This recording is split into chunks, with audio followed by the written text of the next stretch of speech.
नमस्कार दोस्तों, आपका स्वागत है चमत्कारी टोटके में। दोस्तों, ग्रहों और कुंडली के दोषों को दूर करने में पौधों का भी महत्व होता है, जिसके चलते शनि का पौधा यानी कि शमी का पौधा खास माना जाता है। ये एक ऐसा पौधा है जिसके घर में होने से शनि की 7.5 के प्रभावों को कम किया जा सकता है। शमी के पौधों को शनि पौधा भी कहा जाता है। इसके होने पर न सिर्फ शनि देव बल्कि सभी देवी देवता और लक्ष्मी देवी की कृपा भी परिवार को मिलती है। माना जाता है कि श्री राम ने लंका पर आक्रमण के पहले इस पौधे की पूजा की थी। पांडवों ने अज्ञातवास में अपने सारे अस्त्र शस्त्र इसी वृक्ष में छुपाए थे, इसीलिए इस पौधे को अद्भुत शक्ति का प्रतीक माना जाता है। शमी का पौधा किसी भी स्थिति में जीवित रह सकता है। अत्यंत शुष्क स्थितियां भी इसको नुकसान नहीं पहुंचाती। इसके अंदर छोटे कांटे होते हैं ताकि ये सुरक्षित रहे, और इसके कठोर गुणों को शांत स्वभाव के कारण ही इसका संबंध शनिदेव से जोड़ा जाता है। शमी का पौधा अगर घर में लगाया जाए तो आपके आने वाले सभी कामों में रुकावट नहीं होगी। घर के मेन गेट पर दोनों ओर लगाने से घर में किसी भी प्रकार की नकारात्मक ऊर्जा का प्रवेश नहीं होता और घर में धन धान्य बना रहता है।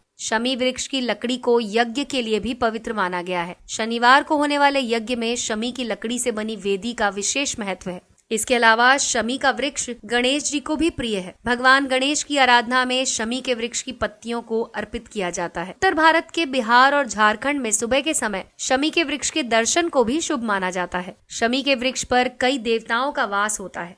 शमी के कांटों का प्रयोग तंत्र मंत्र बाधा और नकारात्मक शक्तियों के नाश के लिए होता है। शमी के पंचांग यानी कि फूल, पत्तियों, जड़, टहनियों और रस का इस्तेमाल शनि संबंधित दोषों से मुक्ति पाने के लिए किया जाता है।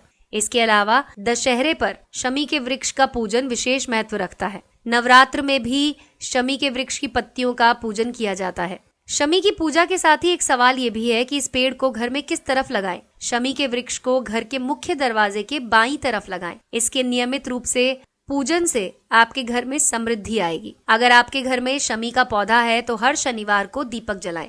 दीपक सरसों के तेल का होना चाहिए। नियमित रूप से इसकी उपासना करें और शमी के पत्ते जितने घने होंगे उतने ही आपके घर में धन संपत्ति और समृद्धि आएगी। शनि के कारण स्वास्थ्य या दुर्घटना की समस्या है तो शमी की लकड़ी को काले धागे में लपेटकर धारण करें। शनि की शांति के लिए शमी की लकड़ी पर काले तिल से हवन करें। प्रतिदिन सूर्यदेव की तरफ मुख करके शमी के पौधे में पानी डालने से शनि का प्रकोप कम होता है और व्यक्ति के जीवन की सभी बाधाएं और बुरा समय दूर हो जाता है। दोस्तों, शनिदेव के साथ ही ये गणेश जी को भी विशेष रूप से प्रसन्न करता है। इसीलिए गणेश जी की पूजा में हरी दुर्वा के अलावा शमी की पत्तियां प्रयोग करने पर श्री गणेश की कृपा मिलती है। किसी जरूरी काम या यात्रा पर जाते समय शमी को प्रणाम करके निकलना शुभ होता है। ऐसा करने से काम में आने वाली बाधाएं दूर होती हैं और सफलता की भी संभावनाएं बढ़ जाती हैं। तो दोस्तों, ये था शमी का पौधा, जिसके बारे में हमने आपको बहुत सारी बातें बताई। हम आशा करते हैं कि हमारे इस वीडियो का लाभ आप जरूर उठाएंगे। जुड़े रहिए चमत्कारी टोटके के साथ। लाइक कीजिए, सब्सक्राइब कीजिए और शेयर कीजिए।